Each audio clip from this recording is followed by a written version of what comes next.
You are listening to Radiant Creators, a collaborative project composed of people whose passion, purpose, and dedication requires forging their own unique path of empowerment and livelihood. A radiant creator isn't making a living, they are living. Ole Dammegard, welcome to Radiant Creators. And one of the reasons we wanted to have you on is because you are definitely so old school, you're new school. You've been doing this before it was cool, you know? You were doing it when you truly were a voice in the wilderness. Now there's a bit of a crowd doing the work that I could say you're doing or have been doing, but you did it when it was just you. And that's a lot of integrity. And so the intent with talking to you today, of course, is to get to know Ole better and let other people get to know his work and him better. Also to help with hope and a knowing of a better future. Not that the now is bad, but I think that a future is something which is just essential. People need to have hope for the world being the same or better tomorrow so that they build something in it today. So to help people with that. And then also many people are feeling right now like, what can I do? And maybe we can help them with that. Sometimes I think what you do is who you are. Work on that. So I might just do a quick little read here of a line or two from your bio, just because some people won't be familiar with you. And I'd say Ole Dammegard, truth seeker, code breaker, and peacemaker Ole Dammegard, awarded the Prague Peace Prize and adopted by the Apache Nation, is an author, international speaker, former journalist, musician, 2 solo albums, composer, TV and short film, artist, inventor, and investigator who's dedicated the last 35 years to researching many of the global conspiracies. Millions of viewers and listeners around the world have taken part of his interviews and presentations. So definitely, Ole Dammegard is, I would say, an artist of equilibrium. And how are you doing this morning? I'm doing great. Thank you. And thank you for having me on the show. Oh, thank you. Thank you so much for hopping on. And I want to say cool is not the word that has followed me during all of these years. It's cool, nerd or geek or tinfoil hat or things like that. I haven't been called crazy like a lot of other people. That I have not. But that I believe that is because I try to base more or less everything I say on facts, and if it's not facts, then I say I have no idea.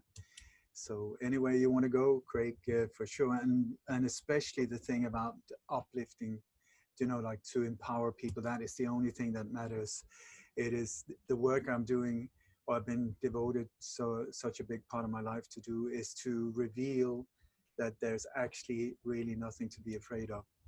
That the power structure that it seems so incredibly strong and invincible, actually it's just like Dorothy in The Wizard of Oz. You pull the curtain, there's a weak little tiny spineless individual with a massive microphone and an amplifier the size of Mount Everest. That is the so-called elite, and the microphone and the amplifier is mainstream media, and also through all of their secret hidden networks. So what I'm trying to do is show, pull the curtain and show what's actually going on, not what we're being told, but what's actually going on. And I would say that is pretty goddamn good news, because when you start looking at how few they really are, if you look into so-called bad eggs or whatever you want to call them, psychopaths, or the elite as they prefer calling themselves. I have words that is not that flattering, but you will see that we're down in the thousands, and the ones that are really pulling the strings, it's a handful, and we are billions. Do you know how many zeros that is? That is a lot of people. So my intention is to pull the curtain and just say, listen, we're okay, everything is fine. We just need to be able to meet this threat face on and totally fearless, and expose them by aiming the light at them. Yeah, because I think right now that is something a lot of people are feeling. They're feeling the reality of the situation. I think that 2020 almost had a veil over it. Many intuitive people who can usually see the future a bit. And I think that it's just a natural human instinct. It's we can feel around that corner, so that we know if there's a saber-toothed lion there or not. You know, it's just it's like when I think about us driving, I've often thought, if anyone wonders if we are intuitively connected, just think about driving on the road, on the highway. I don't believe that if we weren't connected and communicating all the time with each other, that we'd just be driving into each other. There's no way. It just sit on a highway and drive along and think, wow, there's no way we're not connected. Even those who don't know it, we all are connected consciously, or else just think about the highway. We just drive into each other. There's no way. And we still do once in a while when we really lose connection. When someone loses connection, it's a pile up. So I think people are fearing that pile up right now, and they want to ensure that they have that strong connection. So something I would ask you, because one thing about Ole Dammegard here is that he's done a lot, he does a lot. And a first question I'd ask is, researching the darkest evil, you're still kind and gentle. So you've been doing this 35 years. You've been looking into the abyss of really evil. You've been going to that source of the spring, that source of that dark signal, and seeing it, understanding it, exposing it, but yet you're still kind, you're still gentle. That to me is a real energetic martial artist of equilibrium. How have you stayed kind and hopeful? Well, first of all, thank you. It hits my heart when you say that. And easy it has not been, but I have to go back to when I came to this planet, flat or round or whatever it is. I think I came here for a purpose, and the purpose, one of the major reasons why I'm here is because of what I'm doing now. It has been my dharma, and I think that my life has sculptured me into becoming who I am, with all of my choices along the way, where I've done very little for profit. I don't understand money. I'm not interested either. But what I am is very, very dedicated to trying and create an absolute paradise for all of us, the way the Garden of Eden was supposed to be before somebody had a bite of the apple. Because the way I see it is like, people are beautiful, and people are born beautiful, most of us, before they get messed up by parents that are messed up, by parents that are messed up, by parents that are messed up. You know, so we have in our heart like a GPS system that can guide us through good and evil. And this is a universe where we can expand, we can test everything. We can become a serial killer if we want. We can become a saint if we want. The choice is ours. We all have the potential of going in many different directions. So, but one of the things when I came down here and the family I was born into, I showed that there was a lot of oppression going on, a lot of hidden violence, a lot of manipulation, a lot of things that were not set out in the open. And it now turns out that I'm in the process of discovering that both of my parents were secret NATO agents that were working for, involved in the creation of the Gladio network in Denmark after the Second World War and onwards, which is very confusing for me because both of them are dead. And I had no idea that a major part of my life is a total double life, a total lie that has been built on. So where we lived, our neighbors, where we moved, when we moved to Sweden, the people that we hooked up with in Sweden, all of them were involved in this secret network. And I had absolutely no idea. But it amazes myself that with all of these years that I've been looking into these type of things, and I still didn't see this one coming. So, but I think that has prepared me for what I'm doing now. It has fine-tuned my ability to feel when somebody's lying, fine-tuned my skill to see when I'm being manipulated, when things are not true, and also what is not being said, because very often the real truth is hiding in the silence. Between the lines, we're being fed something, but it's in between the lines that where you will find the real truth. So the way that I was set up, this meat suit of mine that came to this world, was with very little anger. I had sadness as a major one instead. And so I've been going in through this area with the intention of healing, because I've just been confused. And also when I grew up, one of the things that I just could not take was people being bullied, or so I was the one standing up against school bullies being beaten and so on, and which has helped me, because it's the exact same thing. If you're tracking down a serial killer, or you're tracking down a school bully, or if a government agency is trying to scare you into obedience, it's the same tactic. It's management by fear. And I so do not accept that. I really do not accept it. And I remember when I was about 18, 19, we were out a Saturday night. It was me and some friends, and the local bully approached us and started threatening one of my friends.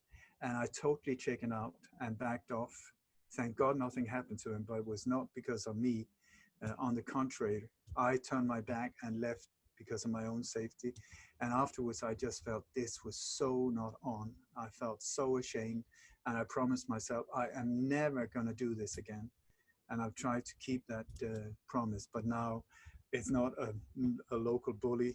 We're up against some heavyweights that are extremely brutal.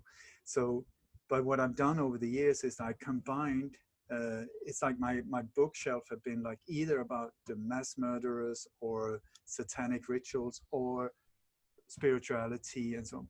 And it's almost like the yin yang, where I've been trying to figure out what the hell is going on? What is evil? And how do they think? I don't get it. I really don't understand what is driving these people.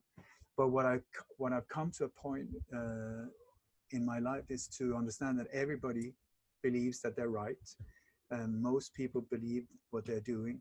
And this is also including these people that we see as dark, but many of them see themselves as patriots, that we are useless eaters, not capable of taking care of ourselves, or they're psychopaths, where they don't have the ability to feel empathy. They don't have it.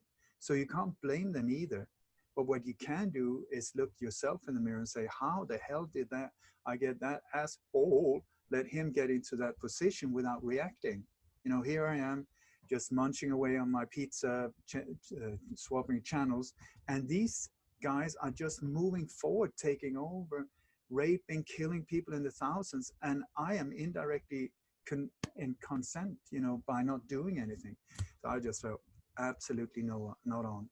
And it's actually 40 years now. It was in 1980 that I started, and at that point, I had no idea that I was going down this road. Maybe I had changed my mind, because it has been a very, very lonely, extremely scary at times. Because like you said, I was the only one that I knew of. I'm sure that there were people out there, but I didn't know anyone. And this was before the internet. It was before the JFK movie. It was before, I didn't know anyone that was into this thing. And then there was something in my heart that was just pulling me into this area, and has kept me there ever since. So the thing is,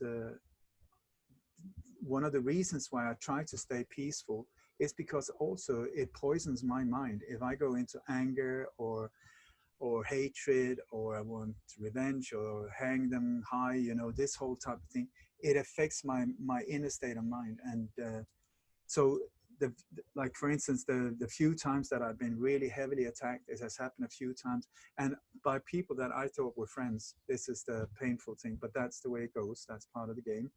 And so when it has happened, other people have contacted me and say, are you aware what this guy is saying about you? Like there was especially one, he's a big one in radio.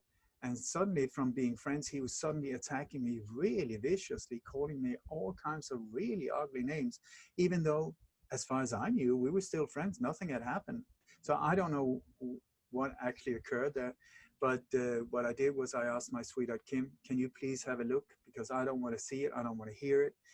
Give me a scale, on a scale 1 to 10, how bad is it? And if it's below 8, I don't even want to hear about it. I'll just let it go over my head. So she had to listen. She said it's about an 8. I said, okay, and off it went. And the funny thing was, like, instead, had I gone into debate, had I gone into defense, this would have, a whole war would have erupted. But instead, people online started defending me without me doing anything.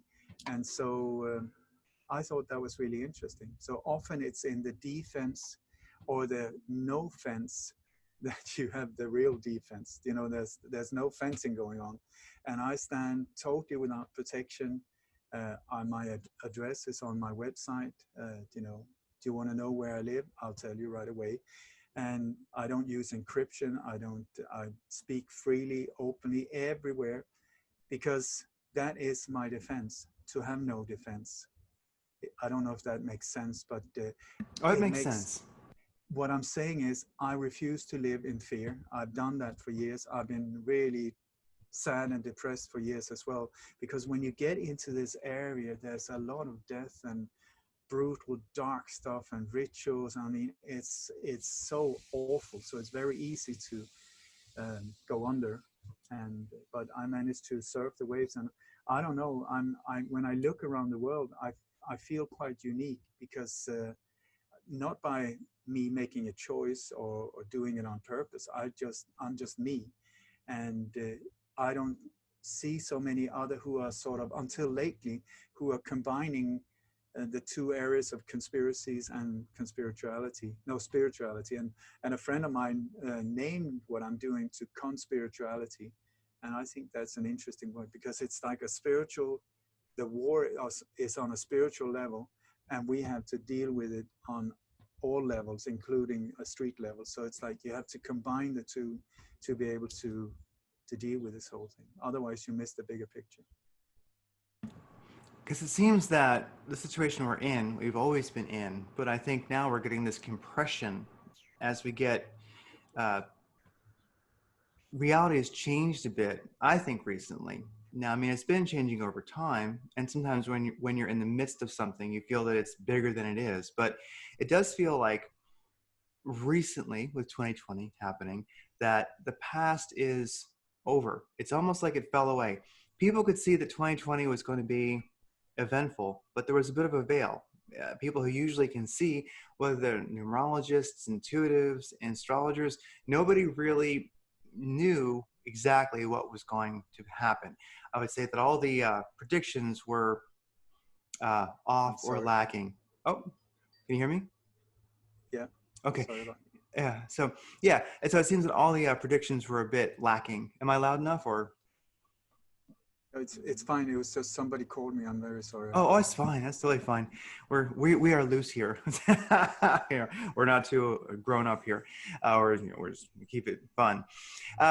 So people couldn't see 2020 coming, and not to the full extent it was going to happen. It sort of surprised everyone as it unfolded, and also it seems that now the past is kind of over. It's like the past is no longer there, and it makes me realize how many people found the feeling of the sweetness of life in the past. And they go, wait a second, but my past is gone. I used to go to the mall and walk around, I used to, we went out to eat, or we could walk around without masks, or just, so the past is sort of gone. But what you can remember about the past that you're really trying to connect to is that sweetness of life, that experience of life. And it seems that as we move into this new normal, I don't want to call it that because that's kind of a sigil. I call it the new, more powerful now, where you have to bring that sweetness of life into the now that reality is loosened up, and start creating the world that you want, that new earth that you want, and realize that it's multidimensional, and that you really will, the future is really right now that I think reality is kind of shattered a bit. It really is up to the individual to create their future. And we'll see collectively who goes with you, because it seems like the Earth plane is about to.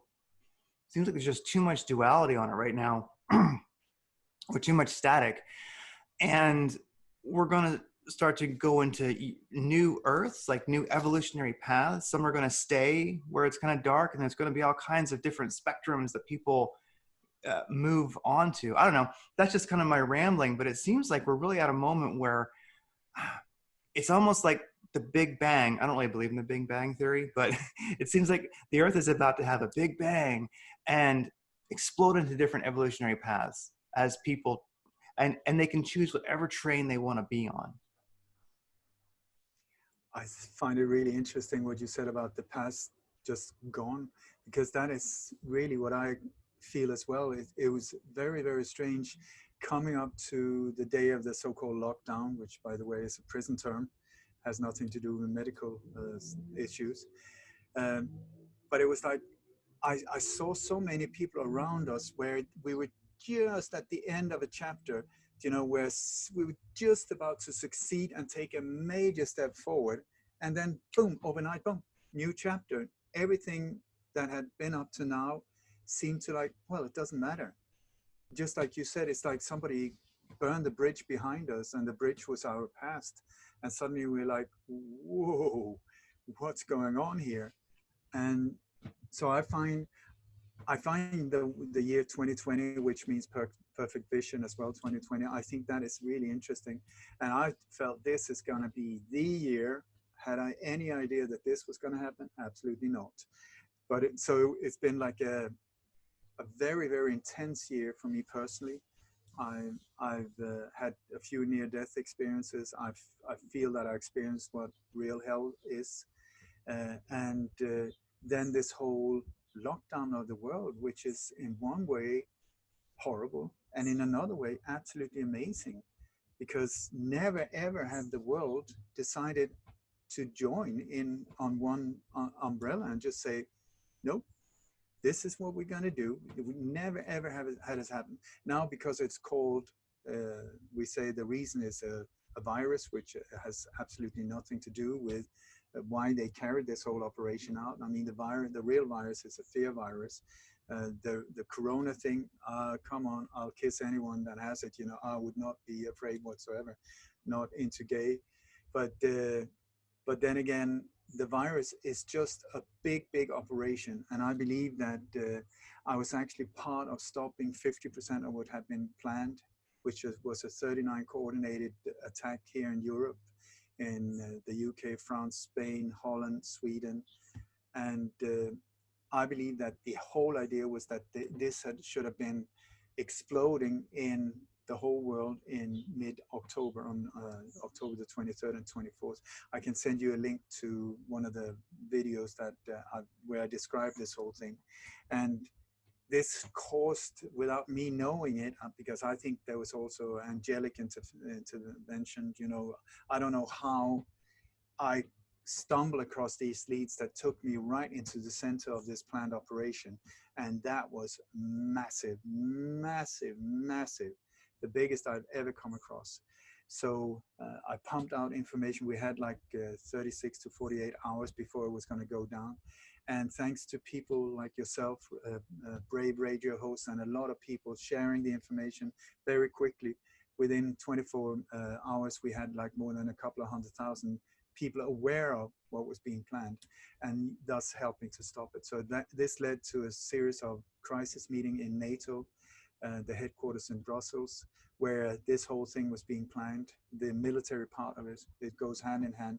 And it was about to go down 5 days after the so-called Event 201, the pandemic or the virus simulation in New York, which is actually not 201, it's Event 21. If you look at the logo, everything is in gray, 21, Event 21, and then there's just an orange planet in the middle. It's hidden right in plain sight. It's actually Event 21 connected to Agenda 21 and Agenda 2030, which is what we're seeing being played out here right in front of our eyes. But so the beauty of it is that suddenly Mother Earth have got a chance to breathe in and start, cleaning the waters and cleaning the air. And I mean, pollution have just like, it's amazing. It's absolutely amazing. And without a shot being fired. So it's like, how did they do it? You have to applaud them. But here I feel it's like there's more than one thing going on. There's a massive fight between good and evil, dark and light. And it's almost like we are involved in a gladiator scenario where these forces are fighting this out. And we are, as an audience and also participants, are one of the things that we need to do. We are being forced into a corner where it says, so where do you want to go? Which way do you want to go? it's like a crossroads.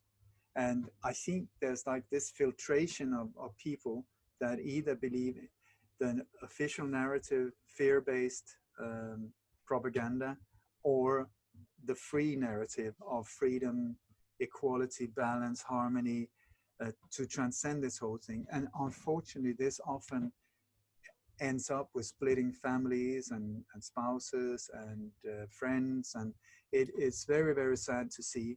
At the same time, it is almost like a natural filtration. And so no judgment. It's just like, where do you want to go, right or left? And the ones going to that will be happy with each other in their dogma or digma, I don't know what to call it, but their reality. And I hope the rest of us, if it comes to a separation, that we will then end up in a different frequency. I mean, I'm not talking about the world would look different. It would just feel different. There would be this feeling of unity. And I believe that duality, this is my hope for 2020, that duality will stop to exist, and suddenly we'll start understanding, not just in words, but with our real deep understanding, that we are actually one, that we are actually, you know, we should not fight each other. We shouldn't compete with each other. We should help each other, to focus on us. What can I do for us? How can I do, you know, selfless service without any desires for rewards or thank yous or anything. Just what can I do? What can I do? What can I do?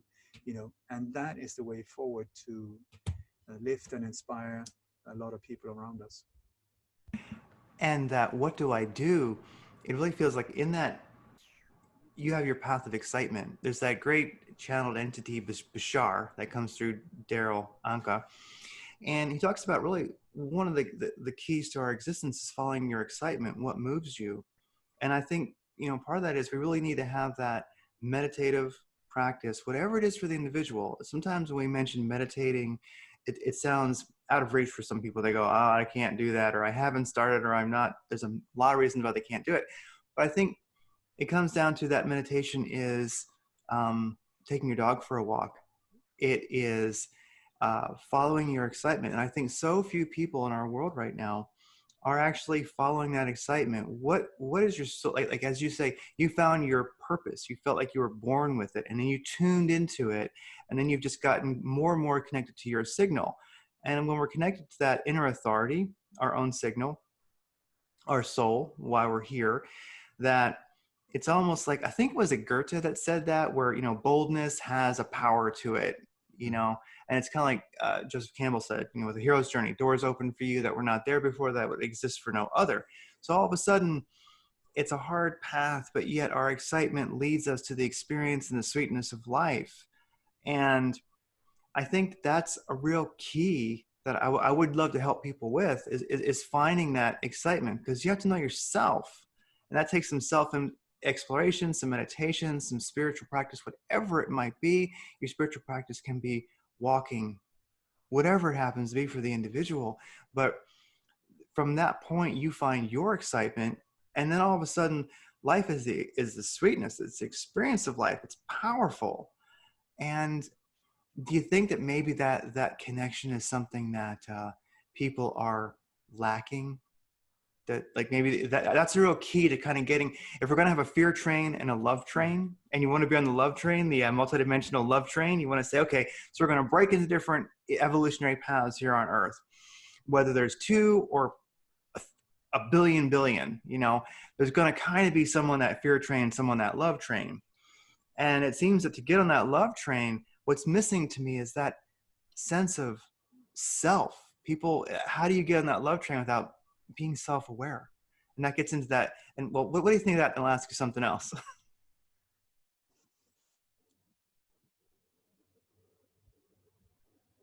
You have a lot of questions in one, so Sorry I'll about just that. go. I tend to do that sometimes. No, but it's great. It's just I would say a problem with meditation and spirituality are the words. They have sort of been weaponized to destroy any I kind like of that. spirituality. They've been weaponized. So yes.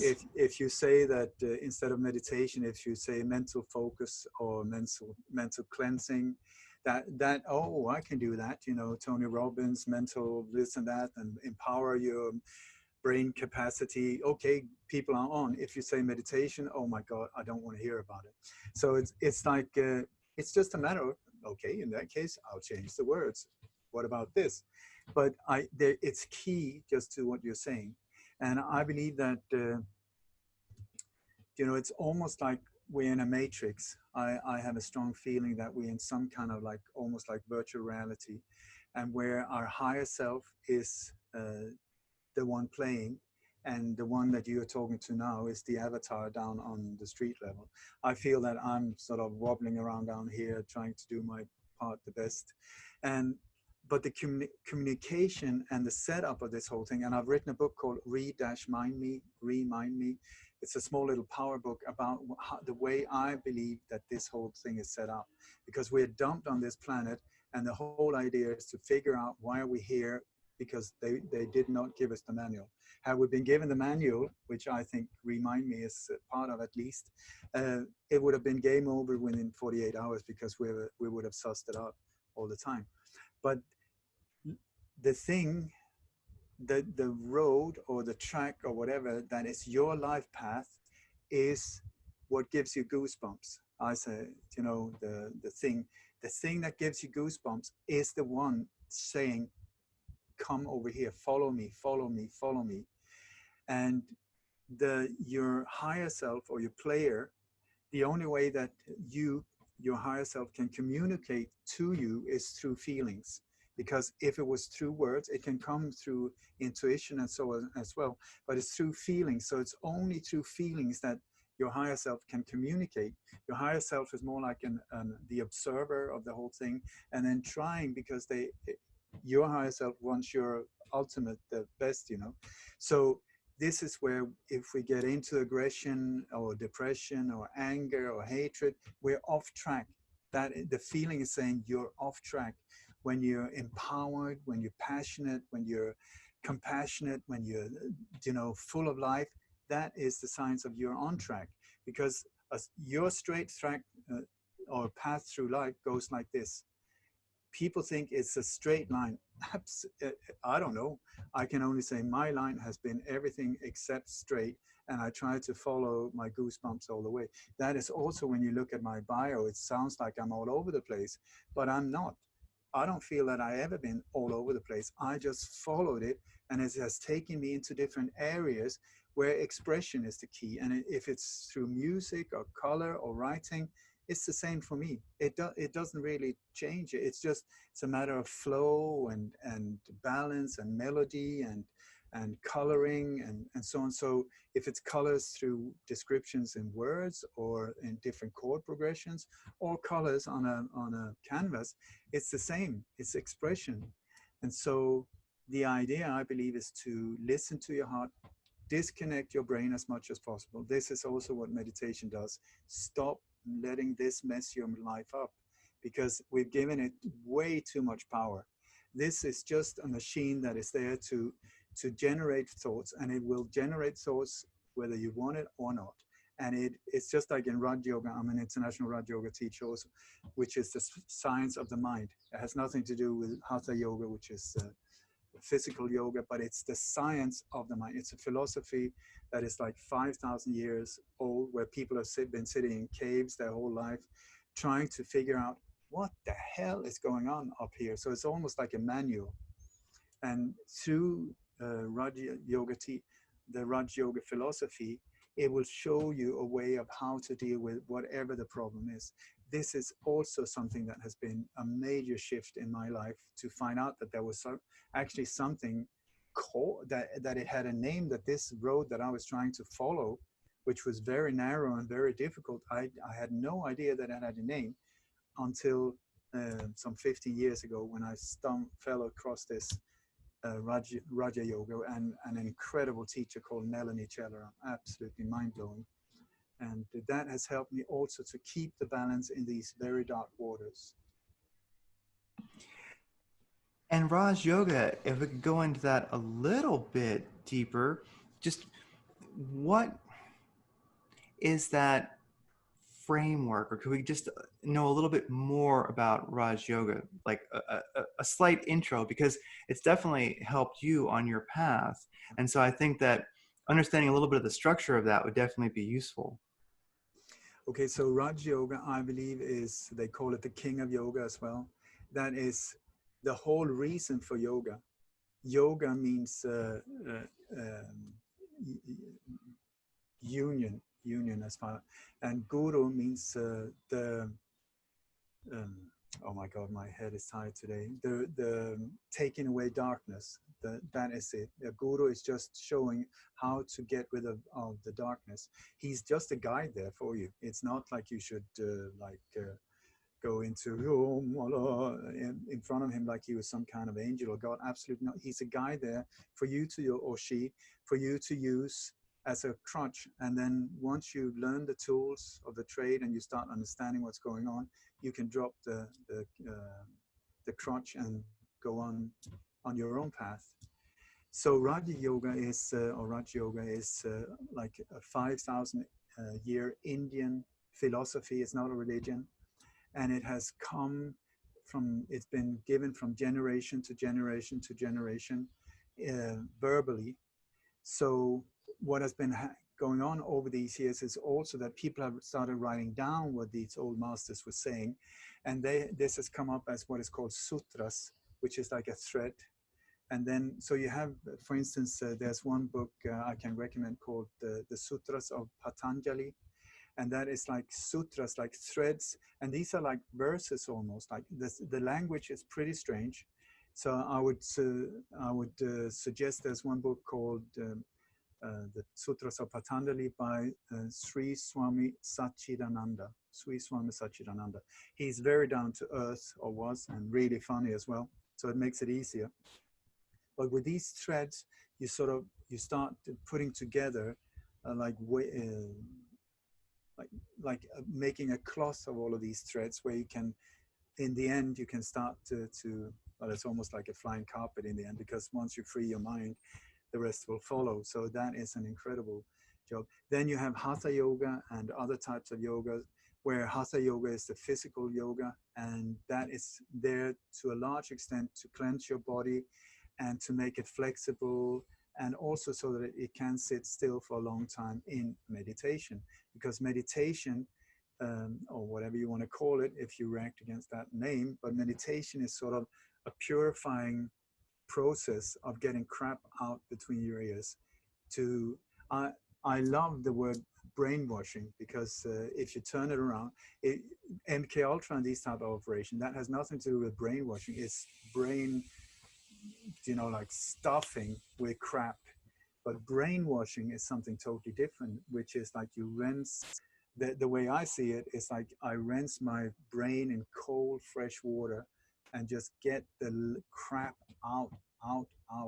And just like in a house, if it's totally filthy and horrible, once you clean it, suddenly it's like, it's so nice to be there. There's not a lot of commotion. There's very little fighting going on. And so, for instance, when I hear other people talking about how their relationship with their mind, I feel, oh my God, poor people. I mean, horrible. When they're in this state of fear, and when they're in the, like, it's like this, because my mind is like boom, boom. There's not a lot happening up there, which is good most of the time, because also when body and mind align, spirit can enter. And that's where it says you inspiration in spiritus, it's when spirit enters. It's the same, I think, with everyone who really gets inspired. Suddenly time stops and you forget about everything else. You're so into it. That's like divine downloading, the way I see it. So that's also how this book came to me. So really, I put my name on it, but I read some of it and I just feel like, holy, this is so good. Where did it come from? I don't know, but it's my job was to put it down on paper, and it has actually saved life. I've had people, from all over the world writing to me about this book, and one person said that it actually saved his life. So it's, but that's divine downloading for you. And that's a real key to get in touch with our our source, through whatever our practices might be, because then you get the downloads. And that's something that is getting to be a common term now. I didn't hear it 10 years ago as much, didn't hear it 5 years ago as much, but now many people are using that term because it exists now more so than it ever has. And I hope it continues. I imagine it will. Because now, if let's say you're at a dinner party with some friends and someone says, "Oh, I had this download," everyone looks at them and goes, "I know what you mean." And I ask, it's a hard question, or maybe it isn't, but what do you feel is happening with this download process? Now people are getting downloads. When I say I had this download, everyone goes, "Oh yes, I understand." And they'll listen because they go, "This is not coming from your ego. I get it. This was a download. So let us know."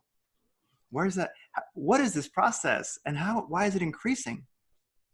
I think that the release of the internet has really helped us to understand about prayer and spirituality and how things are set up in a whole different new way. Because before it was like, please, oh Lord, help me this, or Allah Akbar, this whole thing. And you're like, oh, we got an crazy or maybe fanatic over there, or well, it doesn't work anyway. But after, if you're not a religious person yourself, but after you see that suddenly if the router is on and you just put something into Google and you say enter and boom, the answer is there. How did it happen? Bluetooth here, Bluetooth there, Wi-Fi, what does that mean? But it's coming into my screen. I put out a request and boom, it's there. So how did that happen? And that is indirectly showing you this is how the divine is working as well, through prayer and through there's all of these assistants around us on a different level where many of us are not even aware of it. Our ancestors, our people that have passed over, they're there asking to, they love us, they want to assist us, like angels as well. It's like between every single presentation or interview I do, I have a prayer. I'm not religious at all. Religion is, I think, very often used as a power tool to just control people. So not on with me, but spirituality, different ball game. So I ask this bearded guy that wrote the Sutras of Patanjali, Sri Swami Satchidananda, which is my teacher's guru. I don't have a guru, but I've learned a lot through Nelani. And so him, and then all my ancestors, all the saints and sages, and all the angels, please help me get my ego out of the way and deliver the information that is needed for whoever is listening out there, to lift them to the next level of understanding, compassion, forgiveness, and lift this. May this be the last thing that was missing from us to reach the tipping point, so that we can transcend into the next level of harmony. That is the prayer I ask all the time. And with the angels, I don't know if they exist, but I tell you, I have been helped in many incredible ways. And so, but the angels, there's a special rule in this universe, as far as I understand, is they cannot interfere if you don't ask them. You have to ask them. So ask for help whenever the problem is, and then don't forget to thank them once it's solved, because so many of us are just, yeah, help me. Then when it's solved, well, who gives a shit? And then they just move on instead of really being grateful. And then also we have around us what they call like deaf waiters that are there to help us, but they cannot hear what you're saying. So if you say, I want this, I want that, it doesn't help. They can't help. They cannot assist you. You have to show through actions, this is what I want. This is the road I will go. And they will then assist you. Okay, now we get it. Boom. And they will be there to help you. But it's to become aware of these things. And also, I would say the key to a lot of these things is gratitude. Gratitude. Just like,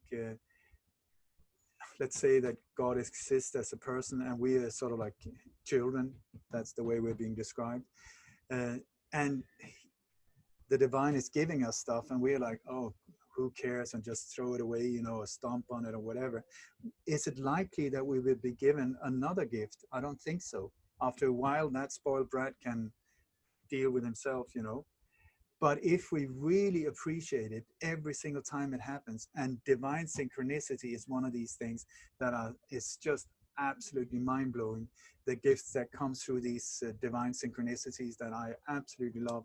The key, once again, is gratitude. The more grateful you, not just in words, but feel it. Whatever you have in your life, we're so rich. There's so much to be grateful for, and that also boosts and inflates our spirit, you know, so we fly higher and higher and freer and freer. I think one of the ways to keep that gratitude flowing and to show it and to remember it is a bit of journaling. You know, I like to, I mean, I don't deeply journal, but I think in a sense, if we do have that journal, it could be a scrapbook, whatever it is, something that you're kind of collecting your life experiences in. And if you look back at it, you realize, wow, everything really does work out for me. And you can kind of go back. I'll actually go back and just note, yeah, this really worked out. You know, and it helps you remember, wow, I liked what you said about you put it into the search engine and then you get the result back. And you can kind of say, yeah, I remember I put this into the search engine and I got the result back. You know, so yeah. Well, you also just mentioned synchronicity. And I think that's a really big deal, along with downloads that we're getting right now. We have also, and you define it very, very well. I love that. You put it into the search engine, then you get a result. And so ultimately, we downloads, like we're there's something that we're working on it, and then boom, you get that download. And where did it come from? Well, that's for the individual to, however that works for them. You know, the God force, higher self, angels, wherever it came from, it came from. It definitely did arrive. Well, how about synchronicities? You just mentioned synchronicities, and but before we talk about that, 1 second, my dog's at the back door. 1 sec, sorry.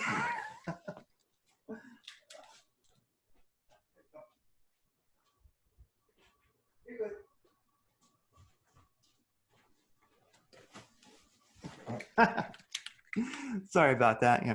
Yeah. Always happens. Yep. So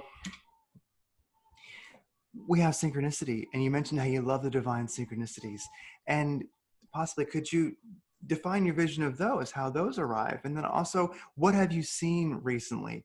Oftentimes, just letting us know, what have you seen recently as a divine synchronicity? That, I mean, when you see them, that kind of defines what they are, but they're wonderful. And I'm noticing an increase in synchronicities. It was talked about back in the Celestine Prophecy books that there'd be more and more synchronicities, but you mentioned them and you're seeing them. Could you expound upon that a little bit, even if it's just one that you've seen recently that really spoke to you? What it does is, when I say divine synchronicity, is that the odds are like, what are the odds? It's just like you can. It's impossible. And I'll be happy to give you an example. It's a little bit of a long story, but it just shows great. perfectly. Yes. But what it does to me is, I just feel that I'm part of something that is so much bigger than myself that I have absolutely no idea how it works. But I just know it works. And when these synchronicity thing happens, I get it as a confirmation. I read it as a confirmation that I'm on track. So I'll tell you a little bit of a story here. In 2009, I went out. It was the first time I started doing radio. And at that time, it was really quite scary because no one was talking about these things. And I was on a radio show called Talk Radio Europe, and we were going out big time.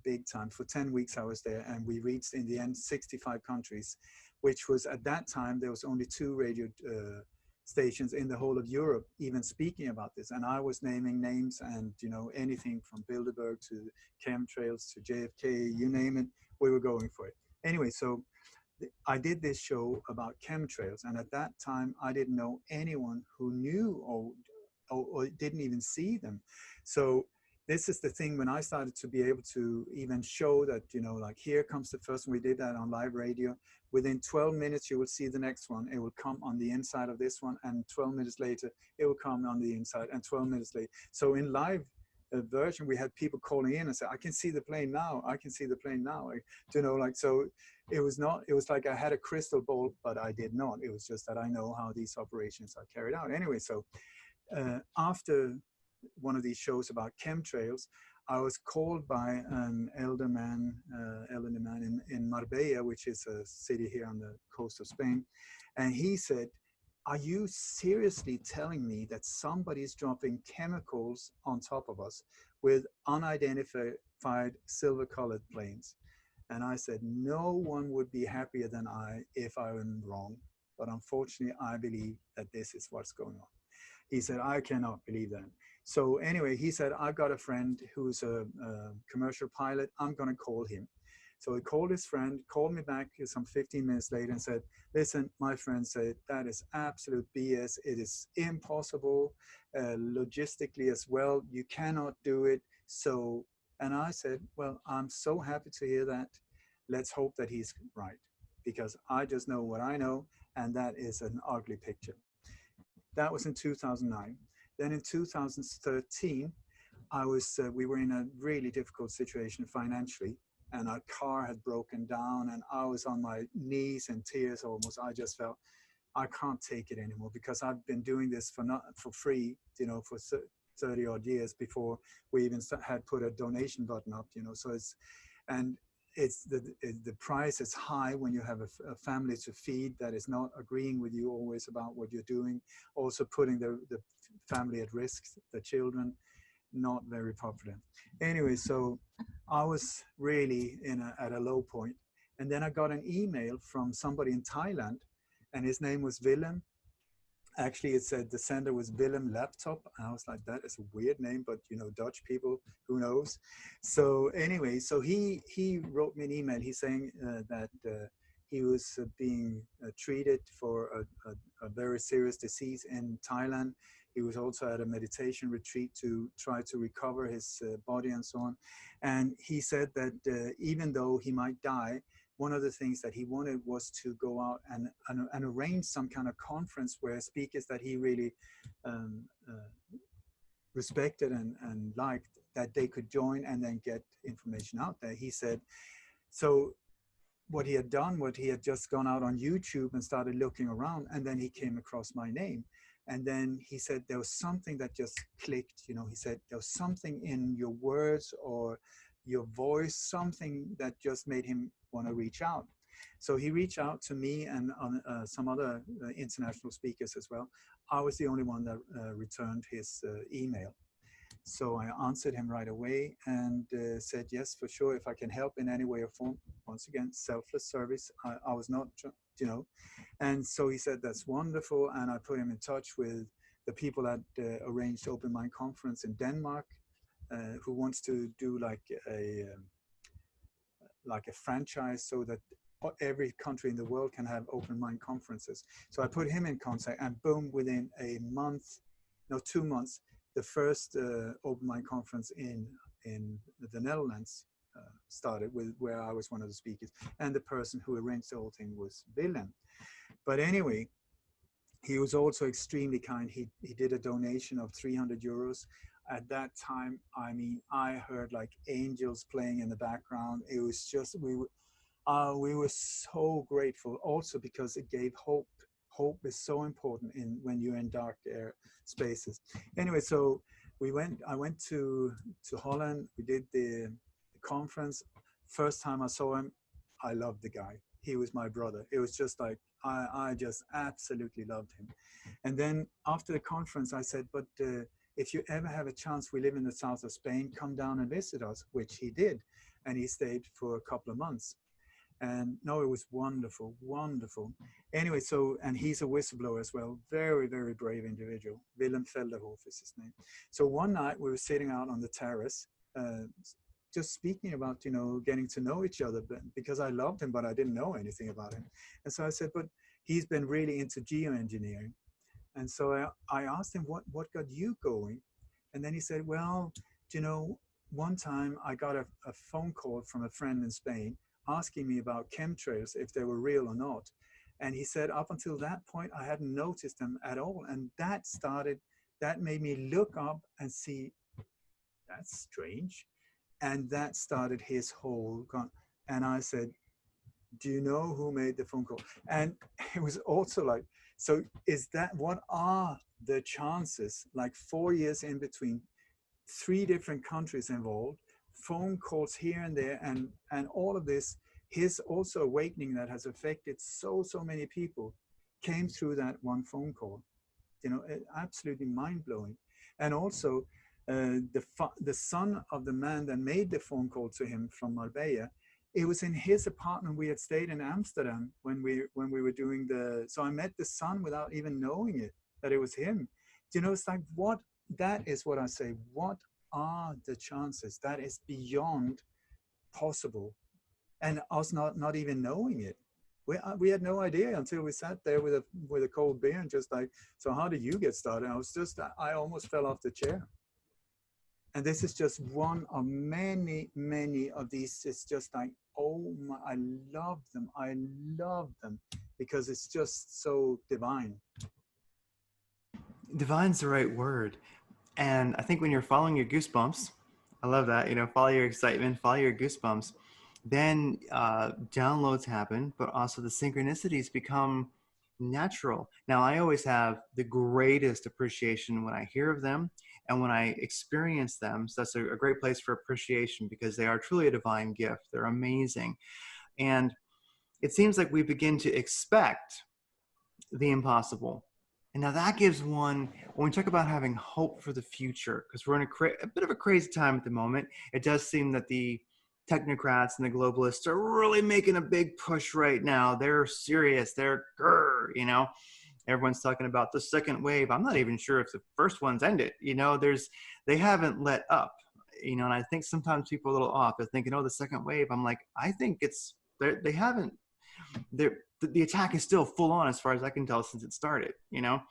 But when you begin to expect, because you're experiencing and you're appreciating the synchronicities, the impossibilities, you realize that if I work on myself, like you mentioned, Raj Yoga, and gave us a little bit of framework there, it really kind of sounds like the spiritual martial art of equilibrium.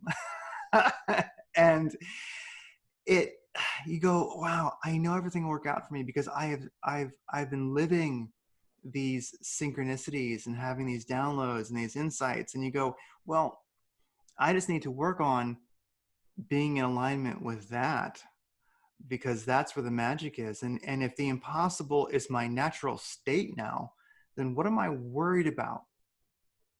Because everything will always work out for me, for us, for those who are tuning into that signal.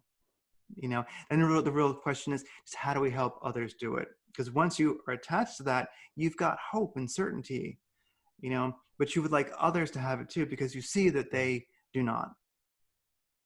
Yeah.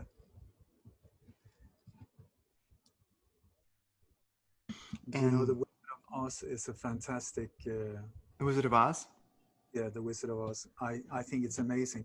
I haven't really seen the whole movie, but the concept of it, I think, is so symbolically correct. And Dorothy used to live in Oklahoma with her grandparents and her dog. And then a big tornado came. That's what we're going through now. And lifted her up and threw her far, far away into a strange country where she didn't recognize anything, and all she wanted was to get back in balance, back in harmony, back to the way it was when everything was good. So they say, well, you have to follow the yellow brick road. That's the thing that gives you goosebumps. And on the way, you have to meet your fears. Otherwise, you will not be able to find your way back home, because they will control you. So along the way, she's being told about the Wizard of Oz, which is something that is very scary. I would say her own shadows and her fears that can help her find the way home. But she needs to get there and meet it face to face. So on the way, she meets 3 different people that stands for different qualities. You got the lion that needs courage. It's the heart, Then you have the Tin Man courage is what it's lacking for the lion. Then you have the Tin Man who doesn't have the heart. That's compassion for you. So you got courage and compassion. And then you got the straw man with no brain. So you need intelligence or discernment, you need compassion and bravery. These are the things. It's also um, what they say sort of gives hope. These three things that together is also the thing that builds hope, because once you have these ingredients, you put them together, you create hope around yourself. And then she goes to the Wizard of Oz. She enters into this palace where she's totally terrified of this incredible voice that is screaming at her, saying, "You are totally useless. You're a useless eater. That's the New World Order agenda for you. You're worth nothing. You're on your own. You have nothing of value. You might as well just go and kill yourself." But what she does, instead of being terrified and sort of pushed into suppression, what she sees is that there's this cable that goes across the floor behind a curtain. So she goes up there. She has the courage to go up there and pulls the curtain. This is what I'm trying to be part of. You know, make the curtain at least transparent so that you can see through it, but pull it. And once behind it, you will see that the thing that you feared so much is really absolutely nothing. It's an illusion of fear. And very, very often, I tell you, this is one of the things I love about fear, is because, or the fact that, where is it? Can you please give me 2 pounds of fear? Can you describe fear? Is it blue? Is it round? Is it the thing like behind you? It's not. So where is it? The only place it is in your mind. And it's always connected to something in the future, something that has not yet happened, meaning that it's a total waste of time. Because like, what are you afraid of? It hasn't even happened, once. And it's like I say, even if somebody sticks a gun at your head, when you look at it objectively, it's like, maybe it's made of licorice, the gun. Maybe it's not loaded. Maybe it's so is there anything to fear? The minute or the second he fires, or she, and the bullet enters your mind, then okay, time to get fearful and somewhat troubled. But until then, actually, you can relax. If you are if you are centered in yourself and don't let fear in, boom, you can handle stuff in a much more calm and balanced way, instead of freaking out and just reacting to whatever is being thrown at you. And here you have what we are experiencing, is that there's a small little terrified group. They are terrified at this moment. The second wave was supposed to come in September, October. They're already unfolding it now, because they're freaking out, because we're waking up on such a scale that they're trying to push us into these smart cities with the help of 5G. That's the reason for the lockdown, to be able to roll out the whole 5G system, so that smart cities can be activated and the few can control us. Because at this point, the technology is not fast enough. 5G is minimum for these things to start even to work. So that's so fear is the only tool they have against us, which is, I think, fantastic. It's an old Roman thing that it's always been like that. It's only through fear that the few can control the masses. So if you suddenly pull the curtain and say, listen, it's a total psyop. It's a psychological operation. It's propaganda based on absolute lies, and they're only to freak you out, bend down, bend over, pull down your pants and say, I surrender. That's the whole idea. If you do not, if you say, thank you so much for the kind offer of being suppressed, but I say thank you, but no thank you, absolutely no way am I gonna do it, then suddenly they're losing power. And that's when they start getting frustrated and desperate, and they start to take desperate measures, but it's game over. It's game over if you stay in that. I want to say also, you said, it felt to me like, if you said, like, if you purify your mind, if you stay centered, if you meditate, you will be okay. You will be okay. You might die though. This is the thing. You might die, but you will always be okay, because the soul will just continue. But these are scary times if you're into the physical reality. I mean, I'm here, we're totally locked down. There's mandatory masks out there. The military is taking over the police. people like myself is a pain in the butt for these forces. I know that. So I would be a perfect individual to get rid of.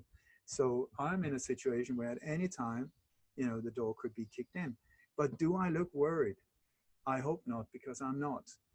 Until it happens, and even if it happens, look at how many people have excelled while being in prison.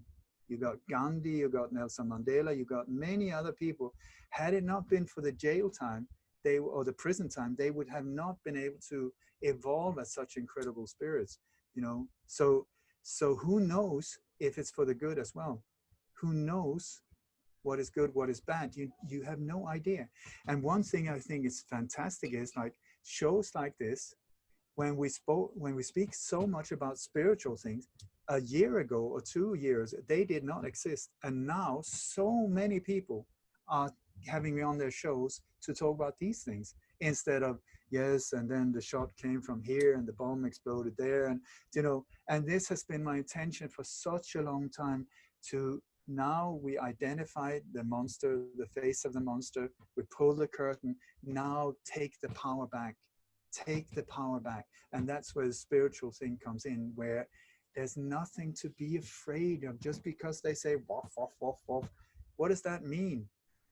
And I've had the privilege of having near-death experiences, which have been absolutely horrible and very scary. But I've been at a few points where I really thought I was going to be killed or that I was dying.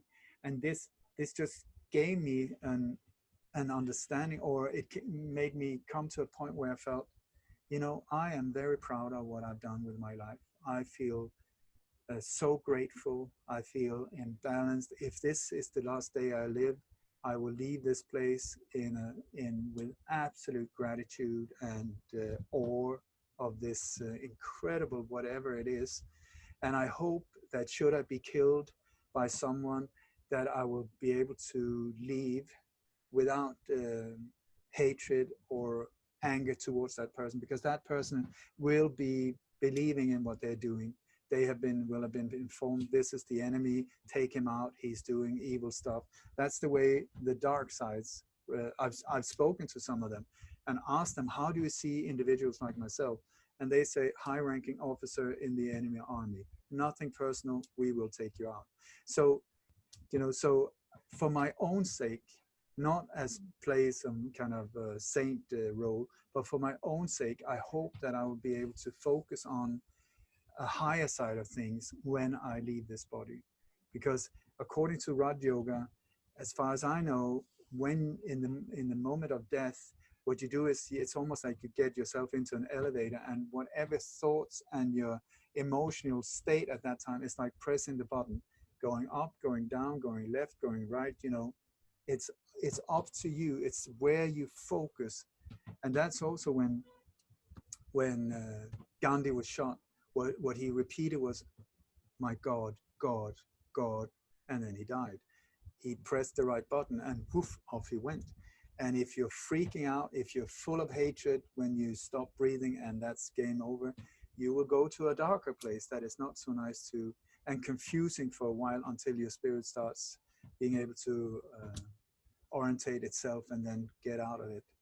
So it's a total selfish thought of being focused, but within Raj Yoga, there's a lot of focus about the minute or the moment of death, to prepare yourself your whole life so that you can leave in a beautiful, very peaceful and harmonious way.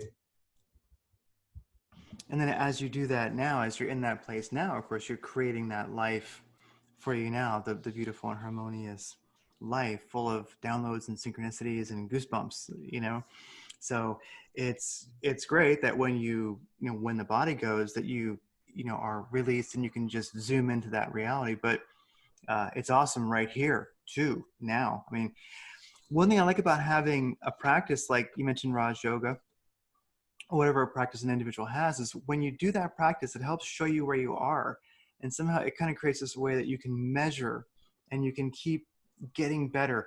Like one of the things, it may not sound like a spiritual practice to many, but one of the things I like is boxing, right?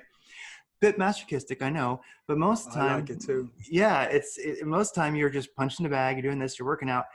well, on the occasion you do spar with others, and so you got your headgear on, you got your gloves and everything, but as anyone knows, it still really sucks to get punched in the face. I mean, with all the padding you can put on, it's awful.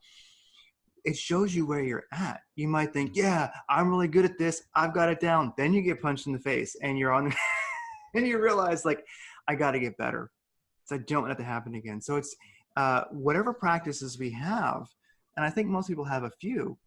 If you stick to that discipline, that practice, it will help show you where you're at. Because sometimes you'll get the divine synchronicity, you get downloads. Sometimes you get punched in the face. But at least you have a measurement. You can go, okay, I'm off the path a little bit. Or I'm on it. I would say that very often when you get punched in the face, it's because you're too much in your mind, that you're too much in thought. I'm going to do this. I'm going to wait until he moves to the left, and boom, suddenly life just happens, like a sledgehammer right in the, instead of this is also, I've been very much into martial arts and so on, because it's a matter of, what I've seen is that the people that really know what they're doing are so peaceful.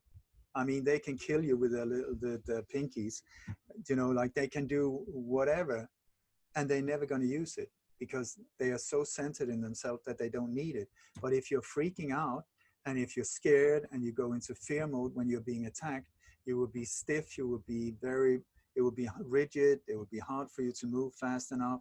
And when you're afraid, also, it just makes the situation very, very dangerous. So I have this, I would like to share it with you because Please do. It's like, there's one thing that I learned from my teacher, Nelanie Chelaram. I'm going to send you a link. I've filmed at least a couple of 100 hours with her talks. She is one in a billion. I love her. I've seen her go through all kinds of hell and how she has dealt with it. I mean, you're just standing in the background like, that's the way to do it. Maybe one day I can be able to get anywhere close to it. I've seen close death in her family. 3 people have died. She's been very close to death herself, in hospital with tubes everywhere, almost gone down in a plane crash while singing. This is a woman. She is fantastic, fantastic. So what were we talking about? Well, I guess we both lost our train of thought. That was good. I always take it as a good omen. Oh, you were talking about Raj you mentioned you were going to share a story about. Okay, yeah. Okay, so one of the things that I got inspired while listening to her, I've listened, I don't know, but it's like 15 years, and 10 of these years were extremely intense. If we didn't go and listen to Nelanie once a week, we were going under. We were so close to, we were in such a tricky situation financially, almost not starvation, but it was so close, and down to coins all the time. I mean, I remember celebrating when I filled the car for the first time full. That was just like, after all of these years, yay, baby! I was like, yay! Anyway, so one of the things that she indirectly showed me was that when I have been attacked, for instance, since I try to go on location when these alleged terror attacks happen to really start to see what happened. That's the only thing I'm trying to find out. What actually happened? Is the official narrative true or not? Because if, these alleged terror attacks and mass shootings has such a profound effect on our lives, because they say that's the problem, here's the solution. But what if the problem is over here and actually them who are creating it, then the solution is in a totally different. So I'm just trying to find out what is the problem so that we can find a solution for it. And the dark forces, which are very often in control of police and military, are not happy about that. They do not like the truth. That's the only thing they fear, is when we put the spotlight on them. So I have at 2 times been approached by police officers or SWAT teams that have been very aggressive, where they have been seeing me, that's the target, eliminate him. So what has happened is that these people, it's two times where these people in uniform, one of them were heavily armed and, you know, with a stick and guns and the whole shebang. And the thing that they have in common is that their eyes are totally black. They're so pumped with adrenaline. And I also know from the inside that they're sitting inside the police vans, you know, listening to death metal type of thing, just boosting them. And where's the target? Go, crush, kill. That's the whole idea of anti-riot. This was an anti-riot producer. Anyway, so this person, when he started approaching me, he was screaming at me something. But what I did was I just turned down the volume so I didn't hear him, because what I know about the mind is it can only think one thought at a time. So if I can keep it busy with something else, like a mantra, instead of a lot of words, that can help me stay out of fear. Also, I know from martial arts and boxing and all this, if you, as soon as you start getting your body into a defense position, it's like a sign of aggression, you know. And the people, these type of people, violence is their game. That's the whole control thing for them, violence and domination. So I don't want to go into their corner of this fight, you know, absolutely not. So what I did was I kept my arms very low, down, very relaxed to the sides, totally non-aggressive in any way or form. I turned down the volume, and then I kept repeating in my mind, divine, divine, divine, he's divine, he's divine, he doesn't know what he's doing, he's divine, he's somebody's brother, he's somebody's son, he's divine, divine. And the thing is that when you keep your mind like that and then focus, I try to keep the feeling of love for this individual that was approaching me very violently. And I saw, you know, that it's like these black eyes was just like, I am gonna crush your skull. And then when I did not move, and once again, this is not a matter of polishing my own halo. I'm just saying there are different ways of dealing with this. And this I've learned from somebody who's been very, very fantastic in my life. So what happens is when there's no aggression and no fear, it creates confusion. So there's this like a second or so of doubt, you know, when you see this heavily armed person who's got all kinds of equipment. I'm standing there with nothing. I mean, he could eat me for lunch at any time, you know. So when this person is not moving or buying into the fear game, there's a confusion. At this point, let me just see what happened.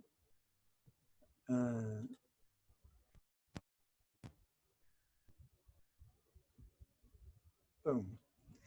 Can you see me again? Okay, so there's this confusion and fear. It's like very bizarre, because suddenly that person that is so powerful and so aggressive and so equipped suddenly gets fearful. It's really interesting to see. And then what I've done is keep repeating divine, divine, divine, divine. If I let it too far, big empty spaces in between the words divine, fear will enter. So divine, divine, divine. And then I look for the spark of humanity in these dark eyes. And when you see it, it's really interesting. It's like a mini nuclear explosion that just in their eyes. And from that point on, I know game over. Game over. Love has conquered darkness, you know. And then in these two occasions, it's taken like maybe 15, 20 minutes later, I've been sitting with both of them. It was two different incidents, but I've been sitting down with them, and suddenly we're sitting there, they're talking to me like we were friends. You know, like my wife doesn't really understand me, that I had problems with my stepson, things like that. You know, this guy wanted to kill me 15 minutes ago, and here we are, and both of them have given me their private card, business card, saying, if you ever need help or you have problems, give me a call. What is that less than a miracle? And the thing is, I believe that miracles are natural. They are naturally happening. We have made it like our mind has said, no, cannot be. So we shut our eyes to them. They are natural. If you are totally, the more you purify your mind and the more you put yourself steps forward for selfless service to be used as a tool for the benefit of everyone, these things happen. And then I would say beauty comes in your life, magic follows, and freedom follows as well. So that this is I mean, I used to be terrified, is not even the word, for speaking in front of people. I mean, shaking, crying, all of that. It was only through Melanie that she said, if you're going to do this, I mean, I just need you to be brave and go through this process, because she was devoting so much time for us, you know. So the only thing she was asking in return was, you have to be devoted to doing this process. So I started shaking, crying, and started speaking in front of people. This was like 8 people to start with. And look at me now, I'm touring the world. I'm in front of thousands of people. You know, it's like I have millions of views. What the hell happened? But this is the key, where what you're afraid of is like a door. The door that you're the most afraid of, if you face that one and open the door, freedom, the more afraid you are, the more free you will feel on the other side. So freedom is key to, no, sorry, fear is key to freedom. Let it go. I love it. Yeah, fear is key to freedom. It truly is. Well, it's like when you uh, are doing your martial arts practice and you get punched in the face, right? It's like Mike Tyson, the great fighter, said, everyone's got a plan until they get punched in the face. Well, that fear, that punch, it's not a failure whatsoever. I mean, I do not like when we're sparring, getting punched in the face one bit. I can say I do not like it, but it for me, it's this love-hate relationship. I hate it, but I love it because it brings me deeper into myself. And it's funny, people might say, what, you mean getting punched in the head helps you, helps you grow? And I'm like, well, I'm kind of a brick, for me, it works. It does.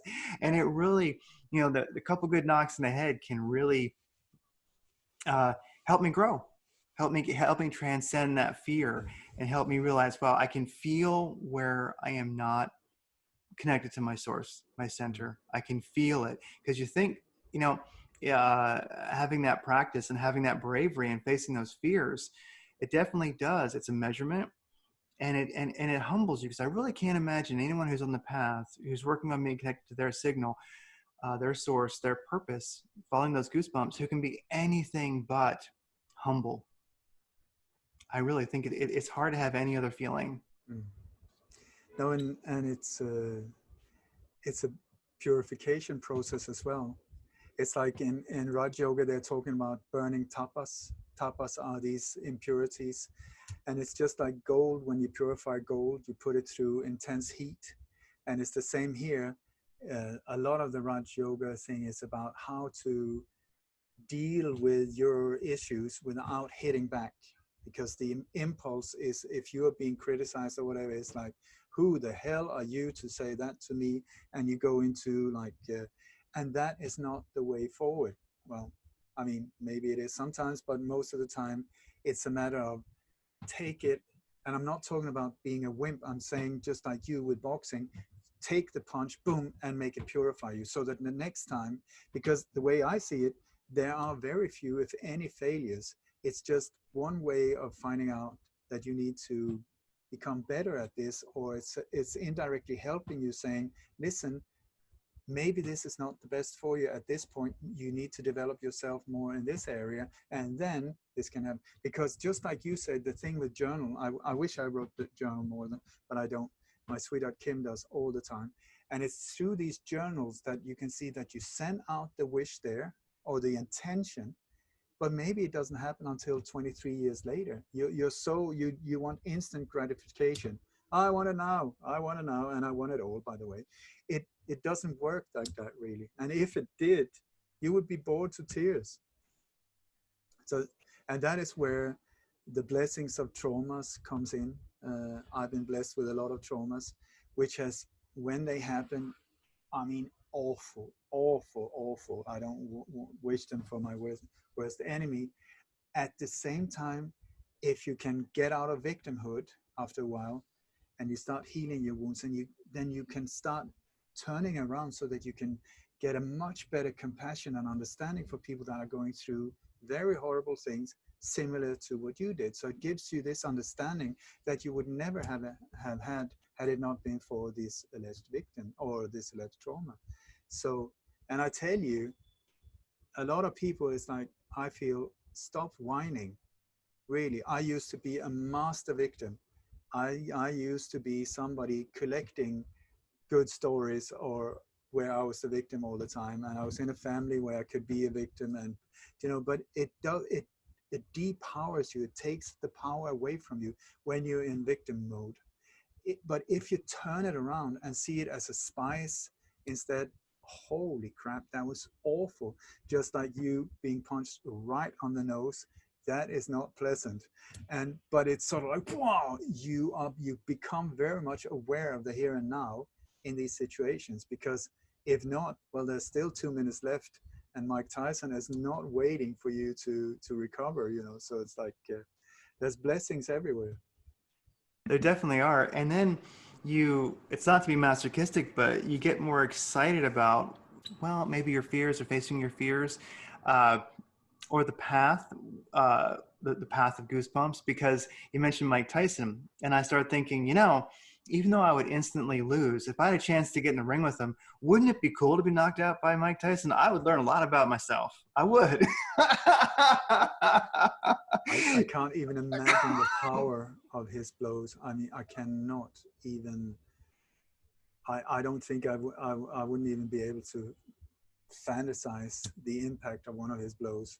When I see the way he lands his hit, I mean, especially his left hook, it's like, oh. And the uppercut, yeah. No, but I've been hit a few times hard, but I mean, nothing like that. So. Yeah, I have a hard time seeing how people live through it, to be honest with you. Yeah. Yeah.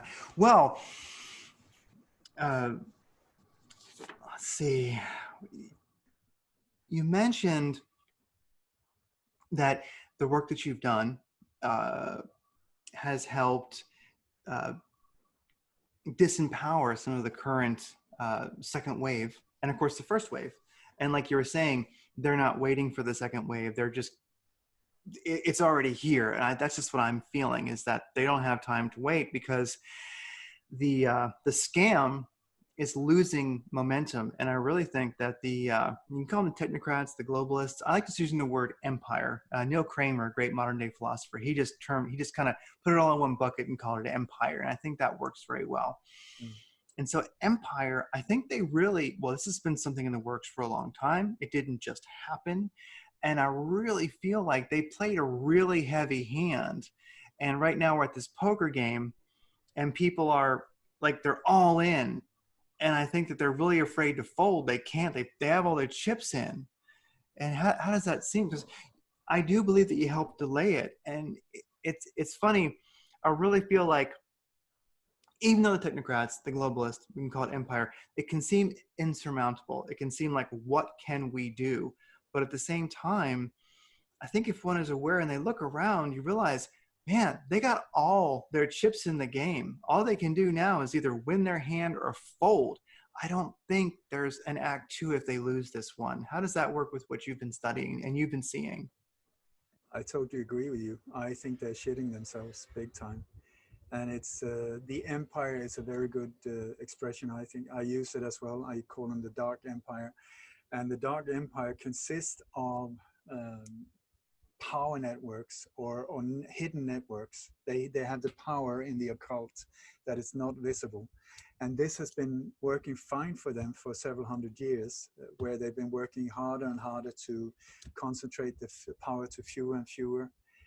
But at this point, suddenly it's not working anymore. And now this whole thing is backfiring, massive blowback, because by concentrating the power to fewer and fewer, with the price of multiple deaths around them, they have created these shark waters where they kill each other, so a lot of people have been destroyed on the way up there. But now we're suddenly at a point where what they've created is like an octopus with tentacles in all areas of importance in our lives, but it's one head. it used to be all over the place, multiple groups that were fighting each other. Now it's one group, it's one empire that have just, they're so close to take over, they believe. But now suddenly millions and millions and millions of people are popping like popcorn on a daily basis. And the thing with popcorn is that you got a corn that is hard like a rock. That's the mentality of a lot of people that I met along the way.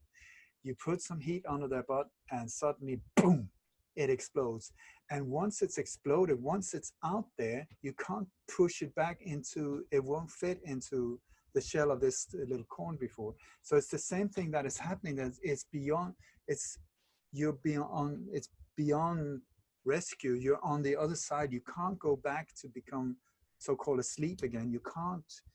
And it's like the American dream. You can't live the American dream because you need to be asleep to live it, you know, and it's a total falsification.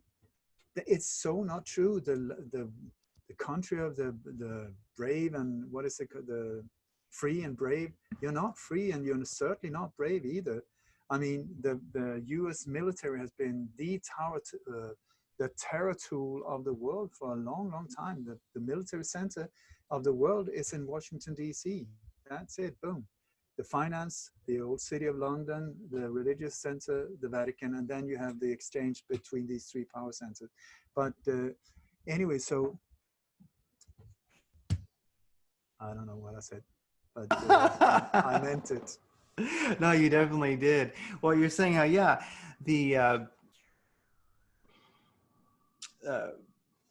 What's up with us, Craig? You know what? I would say that I think it's just the energy. I'm going to say that, you know, and that's the question I'd ask. And I have like, you know, I always love that you mentioned being, you know, fearful when you first talk to people.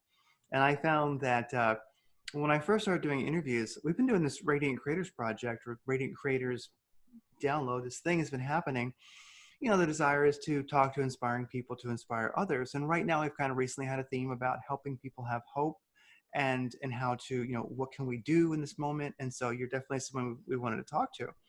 And I'm just finding that, yeah, at first I used to be like really nervous talking to people, you know, you go, oh my goodness, you know, and you have to just let it go. You know, I did what I did. I did the interviews. I talked to people. We talked to people. It's been great, but you keep getting better at it. And now I find that I can almost get too relaxed talking to people. You know, because really isn't like just talking better than an interview. Interview is kind of that's kind of old school, the interview, where you're just asking questions. I've always been trying to, or this method I'm using is trying to transcend the traditional interview and just chat. And sometimes as we're chatting, we can all get like too relaxed, you know, we like lose our train of thought. But I think that's beautiful, because trying to create this energy of something new happening, you know, something unplanned happening, and even like losing one's train of thought is like, oh, wow, check that out. That's great. You know, it's all communication. It's all beautiful. This is also why before every interview, I say, wherever you want to go, just show me the way, I'll follow. And if I don't know, I'll just tell you, I have no idea, whatever, and just go with it, you know, because it's once again, download, and it just, when the flow is there, go with the flow, and then beautiful things happen. If you try to resist it, you work against it. So but you need to open yourself to it and be not too relaxed. It's like a pendulum, you know, not tense, not too relaxed. You need to, just like you surf a wave, you need to stay on it and be aware of what's going on, so that you're not sitting playing around with doing stuff in the background while the other one is talking, but really be there and listen in, and then just follow the natural flow. The thing you said about the empire, I would say that we are at a point where the propaganda machine is, I mean, it's hammering out fear messages all 24/7. And just like you say, the way I see it, they have they've used every trick they've got up their sleeves. They've got all the weapons out. They've got all the propaganda machine. They've got all of their assets working nonstop, and it's going down the drain. They cannot stop it. So this whole dark empire where they used to be able to sit in the background, behind closed doors and just pull the strings without nobody noticing. Now the doors are out. I mean, we're looking straight in the dark rooms, boom, switch on the light, boom. Now we see you. They have been identified. We know how many they are. We know who they are. And the thing is that where I feel I do not envy them, so few have been up to so much horrendous activity for such a long time that once the majority start finding out, it is lynching times.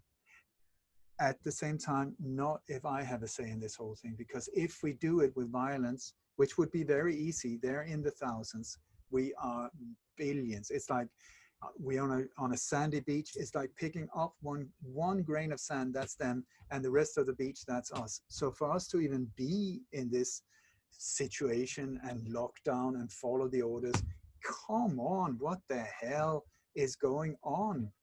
Wake up, wake up. We're in this bizarre illusion of, I'm here, there's mandatory masks. Do I wear them? Absolutely not. Is anything happening? I don't know, but I'm sure I'm not going to wear it because I know the truth behind the virus. So I know that's not it. It's a symbol of obedience, of slavery, and they're pushing us into this whole very dark agenda if we allow it. And I said, absolutely no way.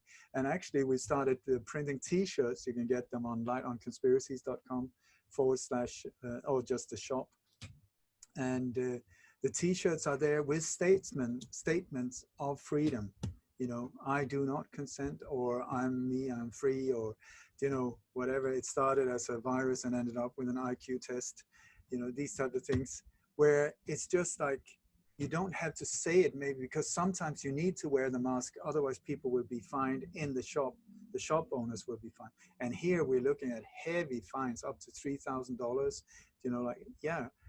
From $700 to $3,000. One of them, if you pee in the sea. It's like, what? I've seen the police take people from the beach to a bar because they were not allowed to sit on the beach alone, but they were allowed to sit in the beach among other people. I mean, there's no logic whatsoever. It's bizarre. It's hilarious. It's so not something we should follow. But it is a filtering process where we're being tested. Are you a brave, free individual, or are you not? If you're not, then the door is to the left. If you are, please take the door to the right.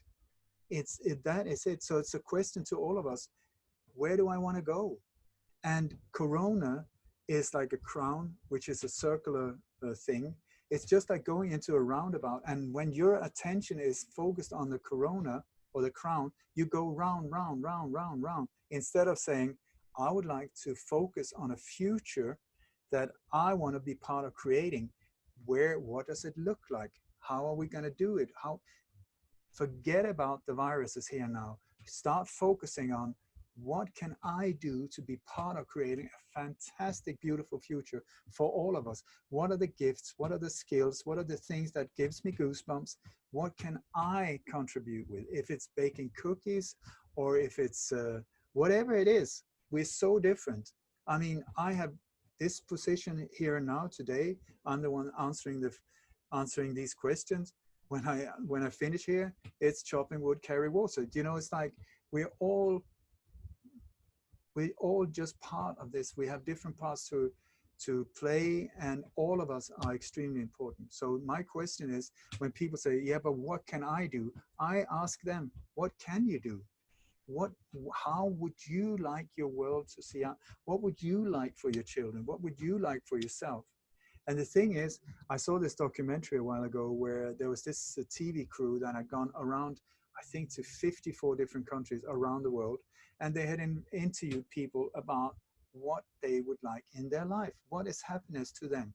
And it didn't matter if they were in Chad or Sudan or Korea or Sweden or the US.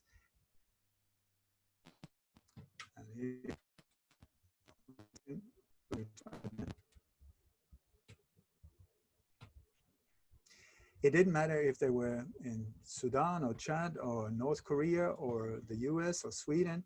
95% of what people wanted was the same. They wanted a happy life, a good relationship with friends and neighbors. They wanted a good possibility for education, for their children. They wanted to be able to express themselves freely in words and creativity. It was more or less everybody wanted the same. They wanted peace. Nobody wanted war. You know, they wanted peace. And then there was about 5% where they started arguing, and that was religion, sports, politics. These were the ones where people started getting going. But 95% of everything we agree on. So that is massively great news. That is amazing. So it's just a matter, okay, we want the same. And then there's, of course, this little tiny group, which is like a cancer growth that we need to expose, because otherwise it will kill the body, this beautiful body that we live on.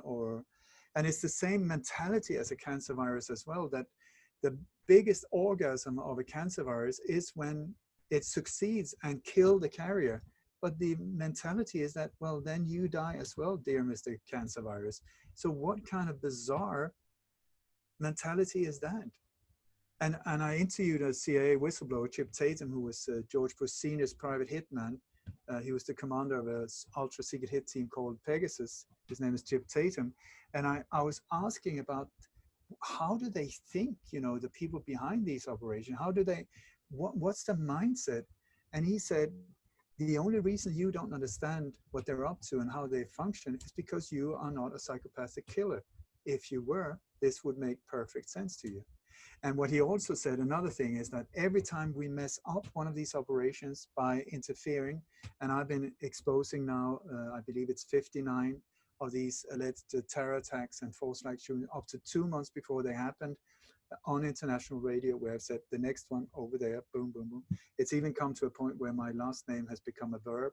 So hashtag Dammegard or hashtag Dammegarding is to find the hidden clues about upcoming alleged terror attacks or terror attacks. And he said every time we can interfere or mess with their timeline, because their timeline is very, very tight, you know, because they, for instance, they could have like an attack in London, a follow-up attack the day after in Paris, all of that to get the populations to back bombings of Syria, for instance. And then the bombings of Syria had to be do with pipelines that had to be drawn. So these contracts had to go through. So all of these things had to bump, bump, bump, bump, happen in a very controlled way.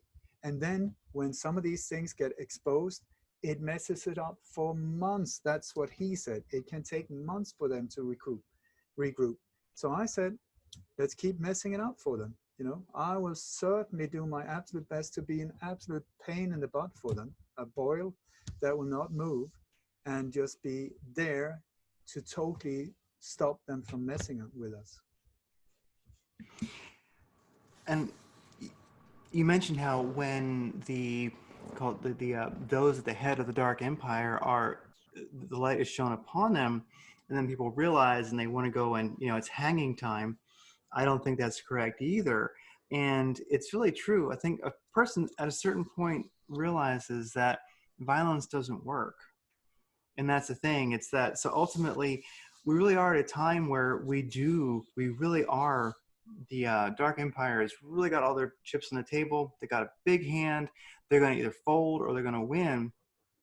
And it's difficult for many individuals because, like, if violence worked, there'd already be a world emperor, right? I mean, somebody would have won it at a certain point, but it doesn't. That's the thing. Inherent in it is failure.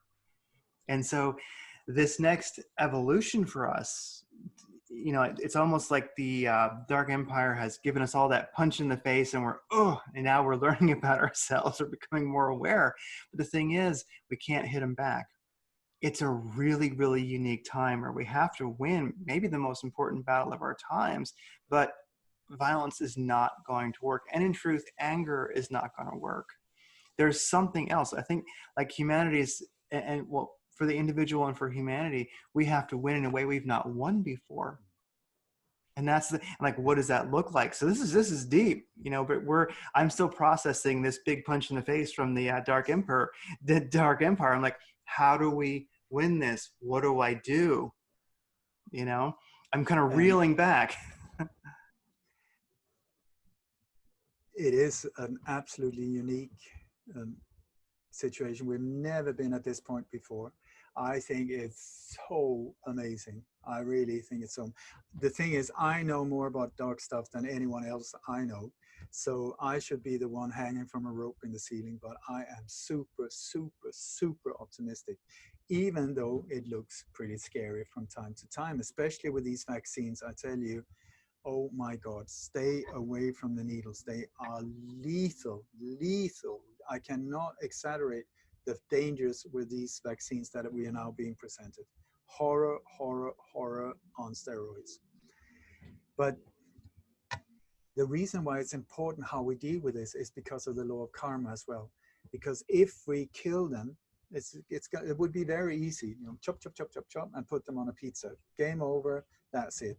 But it creates a lot of bad karma. And this is not, if you look at the word revolution, what does that mean? It means revolving. It just goes around and around. And if you study history, you will see that when there's been revolutions, there's been like horrible dictators, then the people have stood up, chopped the head of the dictator, fantastic, a year or two of absolute wonderful freedom, yay, we're free. And then suddenly the people that took over are even worse than the ones before, because what they say, power corrupts, and superpower super corrupts. So you need to be able to, if you should be handed power, that is a super, super challenging situation to see what are you made of, what your character, can it deal with this whole thing? So violence, I would say, is the exact opposite way of what we're going. And there's this guy, he went under the name of Jesus, and the way I see him is that he came to this earth, but what he did was that he was a super hacker. He cracked the code of the matrix by understanding about vibrations. So in this universe, you got very low, low, low, low energies of frequencies, vibrations. And the lowest in this universe is fear, absolute terror. The highest of the high, that is beyond the level of thought even, is what we call love. Not physical love, but love as a power. I'm not talking about the pink and fluffy version, the Hollywood version. I'm talking about the incredible power that can make a parent lift a car off her child in a car accident, or jump straight into a building that is on fire. That power, high, high, high, high. And so I love this experiment. I've seen like in a laboratory where they take in a high frequency and a low frequency, and then they let them meet. And what happens is that it's not that they start fighting and come out like 50-50 in the middle, like 50 shades of gray. The lower one, boom, gets annulled. It just disappears, just like when you walk into a dark room and you switch on the light, the shadows there's no fight, there's no war, it just, boom, they're gone. Like cockroaches, switch on the light, boom. They can only function in the dark. And it's the same with all criminals. They can only function in the shadows, in the dark. So when we aim the light at them, the light of truth, that is pure power. And that's the only thing they cannot, it's like kryptonite for them. Truth is their kryptonite. So when we expose them to truth, they will just fall apart. And this is what they're absolutely freaking out about now, because they cannot hide it anymore. This is also why the censorship has become so brutal. It used to be so, it was only people like myself that was experiencing it. So when I said, yeah, I've been shut down here, I've been shut down there, people thought, well, you must have said something stupid, because I mean, why would they do something? Now it's like thousands of channels, thousands of people are being hit right, left, and center. And this whole censorship, there's no reason to it. There's no logic. I mean, I'm being shut down right, left, all over the place for hate speech. I tell you, really, show me one time. I've done almost between 500 and 1,000 interviews. Show me one hateful word I've ever said. I don't think so. I don't think, and here I am being shut down with for hate speech and bullying, which is fantastic, because when normal people or ordinary people see it and say, but that doesn't make sense at all, and then they start opening up their mind to other things that might not seem exactly the way we're being told, and that then opens up to a whole new understanding. And the thing is that so many people, without really knowing it, have been slowly seeing that something bizarre is going on.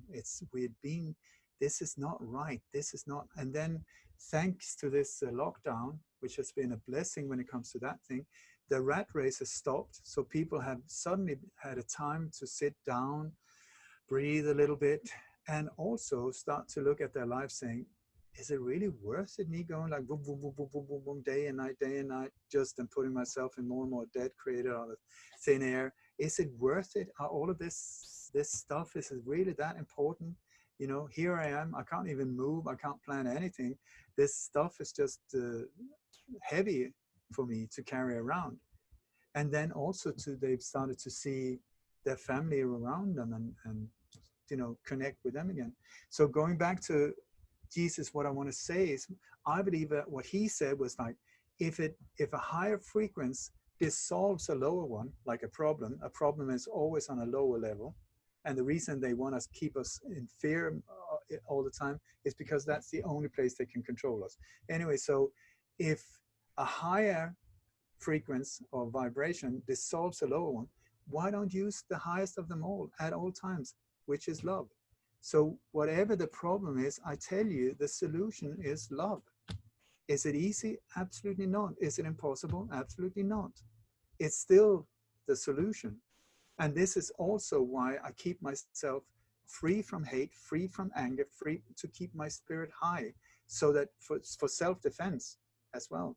You know, because the higher I am up there in vibration, the harder it is for them to get me. And also, sorry to be ranting on here, but I'll keep going.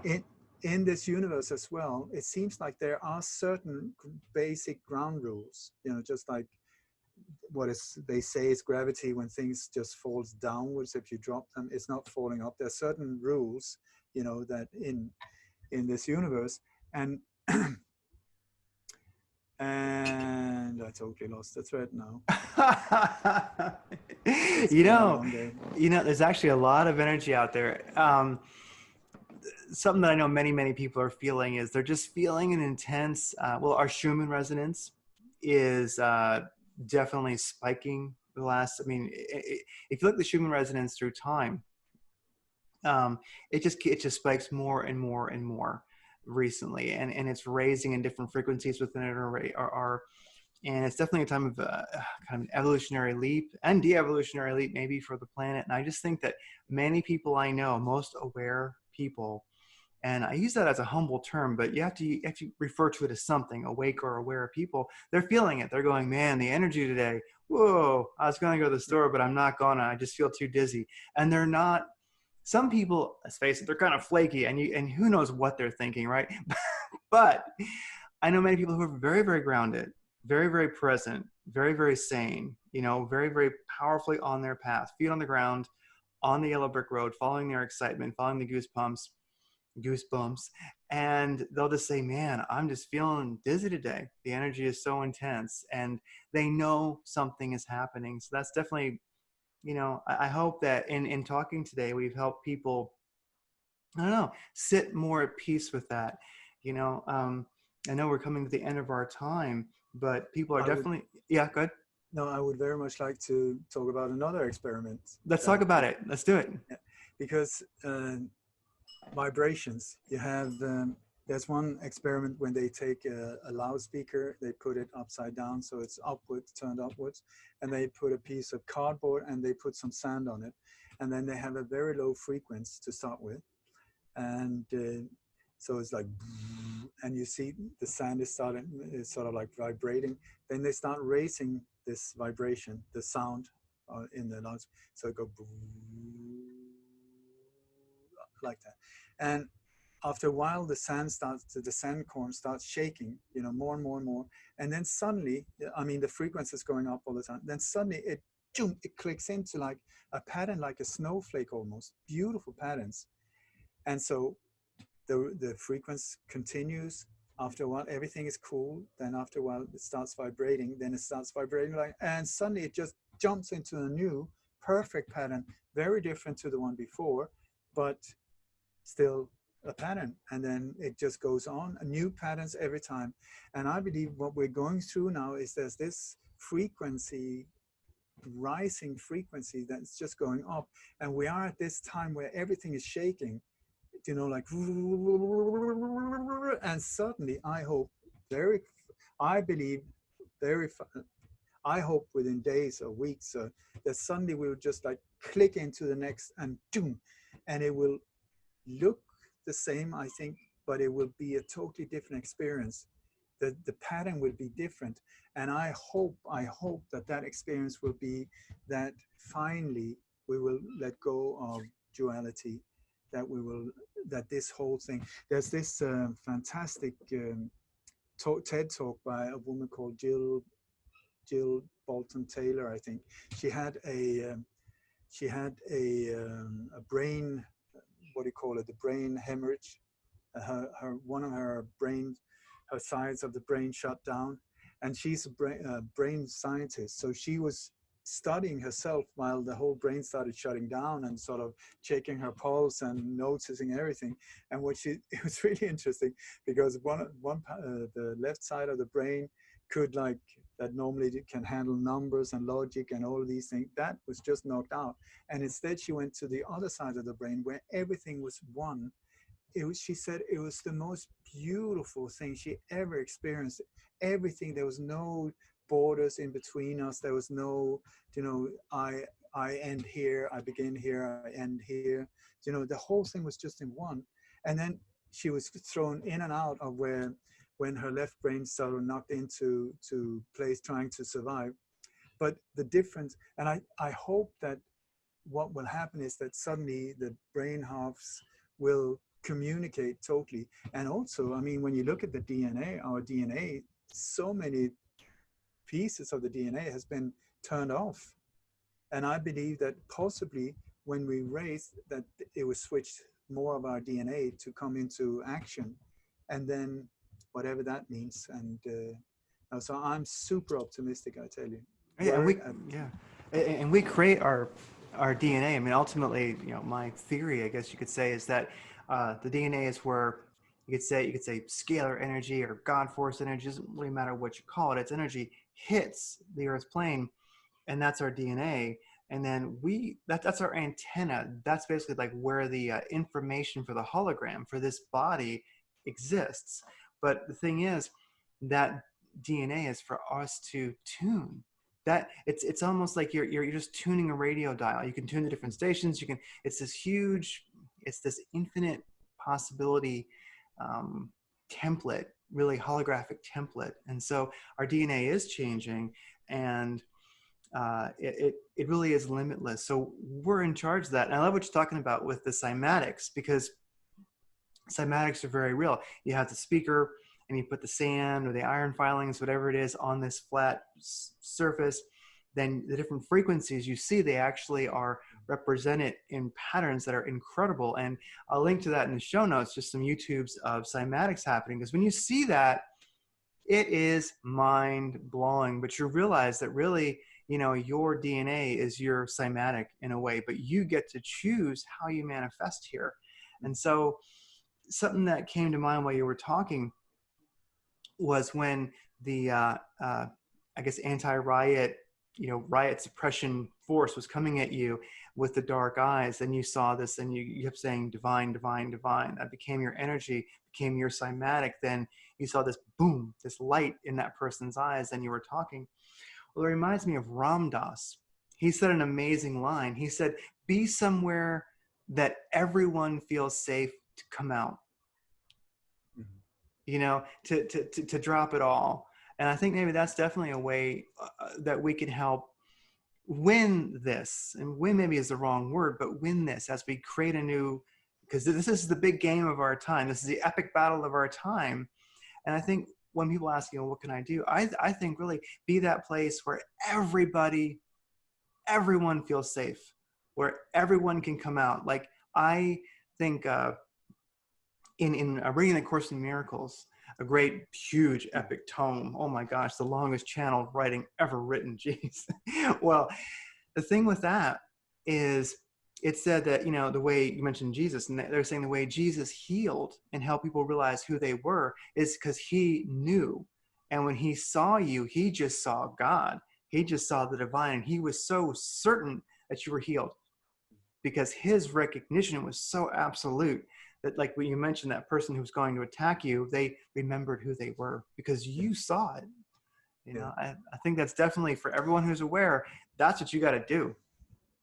You know, A Course in Miracles is a thick book, but it says in the beginning, sorry, you're a bit slow, so I will have to repeat myself 1,000 times. But actually what I'm saying is that love is and fear is not.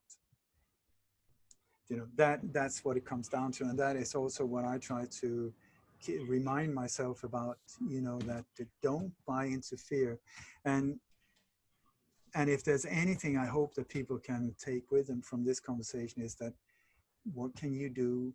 Let go of fear. Find ways of purifying yourself, letting it go. It will free yourself. Your life will be so much more wonderful as well, the freer you become. And behind these doors that you are scared of opening, that's where freedom is. Because you will open it, and that fear that you fear so long, it will be like a massive fart. It might smell awful, but it's not real. It is not real. And once you let it out, you can breathe again. Oh yeah. And, I want to say also that my sweetheart Kim Ekman, what she did was because she's been by my side for more than 20 years, and it's through very, very difficult times. I mean, we had friends murdered around us and had to change country and start from scratch and whatever. But she was sitting one day, and I had these different handpicked people from around the world in our home, absolute mind-blowingly brave whistleblowers and so on. And she was just feeling, you know, she wanted to do something else than just supplying some apple cake or whatever. And so she thought, what can I do? The question that everybody asks, so what can I do? So what she did was she put together like 14 questions, and then through me she got the contact details to 8 heavyweight researchers from around the world that she really admires. And then she recorded the Skype conversations where she put these 14 questions. And these are questions, you know, like for when you are just in the beginning of becoming aware, you know, like, does it matter if I vote or not? Talk about the banking the banking is how is that created? You know, are vaccines dangerous or not? Chemtrails, do they exist? These whole things. And so she interviewed David Icke, Cynthia McKinney, Carrie Cassidy from Project Camelot, Sen Gardner, Dr. Kevin Barrett, myself, Max Egan, Sophia Smallstorm, and then she just put it together in a book form. You can find it on Amazon or on my website, lionconspiracies.com. In the shop there, it's called So What Can I Do? And the beauty of it all, I think, since we're talking about these things, is that every one of these 8 individuals talk about the problems in a different way, but it always comes down to love. It really came down to love in part of the solution. And I thought that was amazing. So I would like to finish with a prayer that it's like I said, I'm not religious, but I really, really love this. And I hope that it can inspire people as well. It goes like this. May the entire universe be filled with peace and joy, love and light. That's the entire, every single square millimeter be filled with peace and joy, love and light. May everyone, and especially the ones who hurt us, be filled with peace and joy, love and light. May the light of truth overcome all darkness, so victory to that light.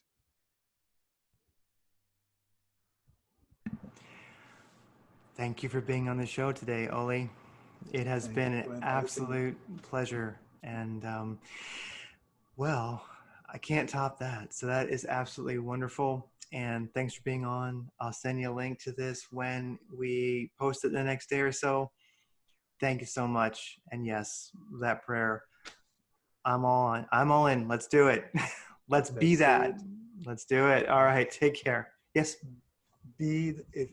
I'm not sure who I'm quoting, but be the change you want.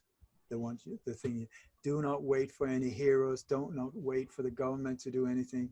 Be the solution. Be it. You have to get off your butt and move as well.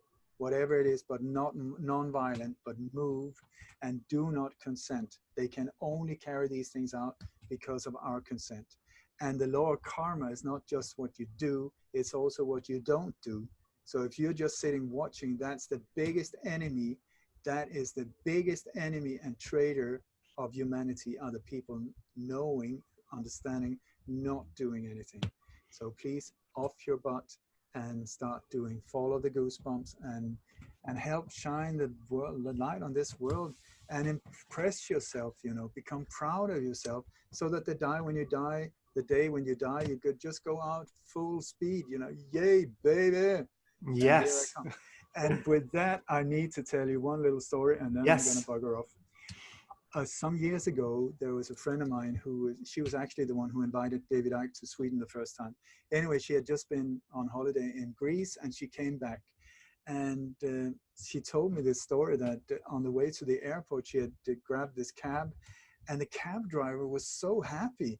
And so she asked him, so why are you so happy? And he said, my grandmother just died. And she was like, what? And he said, no, it's not like that. I loved her.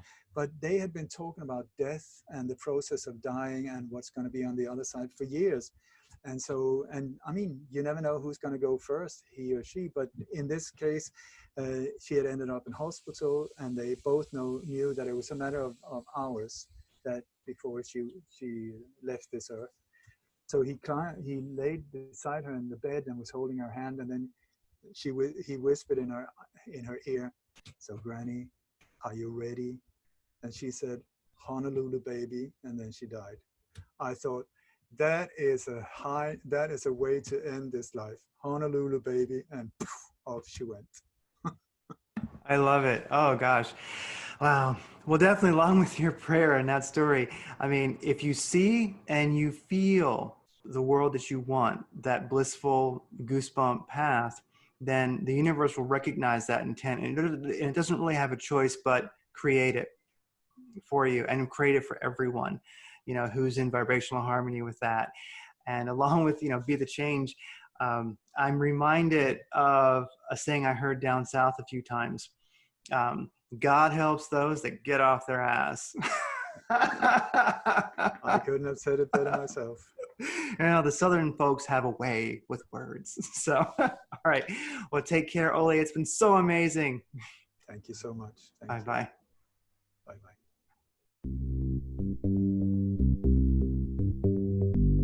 You are listening to Radiant Creators, a collaborative project composed of people whose passion, purpose, and dedication requires forging their own unique path of empowerment and livelihood. A radiant creator isn't making a living, they are living.